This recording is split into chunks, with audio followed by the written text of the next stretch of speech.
বাংলাদেশের স্বাধীনতা ৫৪ বছর হয়েছে। এর মধ্যে শতাধিক নারী অপরাধীকে ফাঁসির আদেশ দিয়েছেন আদালত। তবে কোনো নারীকেই ঝুলতে হয়নি ফাঁসির দড়িতে। ফাঁসি থেকে বাঁচতে রাষ্ট্রপতির কাছে আবেদন করতে হয়নি তাদেরকে, কিংবা কেউ আবেদন করছেন এমন দৃষ্টান্তও নেই। অধিকাংশ ক্ষেত্রে নারী আসামির আবেদন সর্বোচ্চ আদালতের আপিল বিভাগে গেলেই দণ্ড কমে যাবজ্জীবন হয়ে যায়।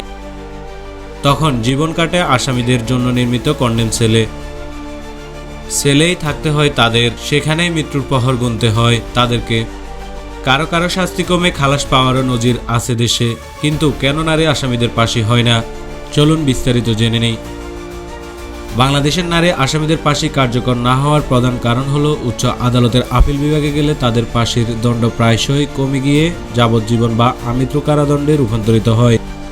উদাহরণ হিসেবে শিল্পপতি লুৎফুর রহমানের কন্যা সাজনীন হত্যা মামলায় এস্তেমা খাতুন মিনু এবং পুলিশ কর্মকর্তার বাবা মা হত্যার দায়ে ঐশী রহমানের ফাঁসির দণ্ড মওকুফ করে সর্বোচ্চ আদালত যাবজ্জীবন কারাদণ্ডের আদেশ দেয়। কারাগার সূত্রে জানা যায়, নিম্ন আদালতে ফাঁসির রায় হলেও আপিলে গেলে নারীদের ক্ষেত্রে শাস্তি হ্রাস পায়, যা একটি প্রচলিত প্রবণতা।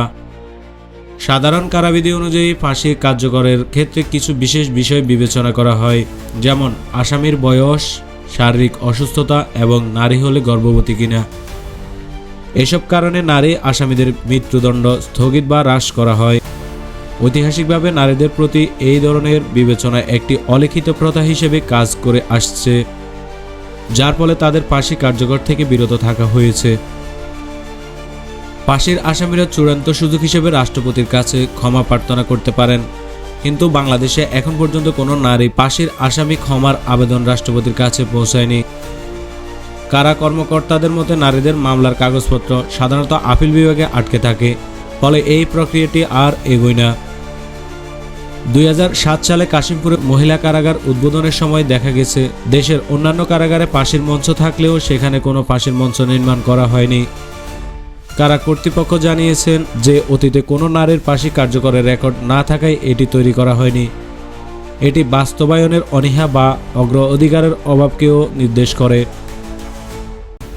বাংলাদেশের সমাজে নারীদের প্রতি সহানুভূতি বা লিঙ্গভিত্তিক ভূমিকার প্রতি সংবেদনশীলতা ফাঁসি কার্যকরে বাধা হয়ে দাঁড়ায়।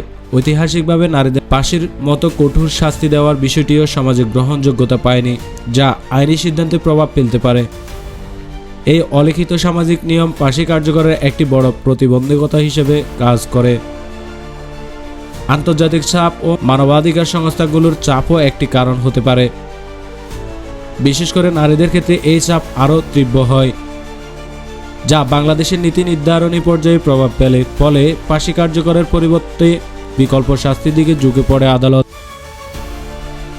২০১৮ সালের তথ্য অনুযায়ী বাংলাদেশের বিভিন্ন কারাগারে ৩৮ জন নারী ফাঁসির আসামি কন্ডেম সেলে রয়েছেন। তাদের মধ্যে কেউ কেউ আপিল করেছেন, আবার কেউ কেউ সীমাবদ্ধতার কারণে তা করতে পারেননি। এদের বেশিরভাগই হত্যা মামলায় দণ্ডিত, প্রায়শই পরিবারের সদস্যদের হত্যার দায়ে। তবে আইনি প্রক্রিয়ার জটিলতা এবং উচ্চ আদালতের সিদ্ধান্তের কারণে তাদের ফাঁসি কার্যকর হয়নি। বর্তমানে কারাগারে সব মিলিয়ে বন্দির সংখ্যা ৮২,০০০। বর্তমানে ১৪টি কেন্দ্রীয় কারাগার ও ৬০টি জেলা কারাগার রয়েছে, যার ধারণ ক্ষমতা ৪২,৮৭৭ জন। এই হিসাবে ধারণ ক্ষমতার প্রায় দ্বিগুণ বন্দী রয়েছে। ভিডিওটি কেমন লাগলো কমেন্টে জানান, আর এমনই ভিডিও পেতে আমাদের চ্যানেল সাবস্ক্রাইব করে রাখুন।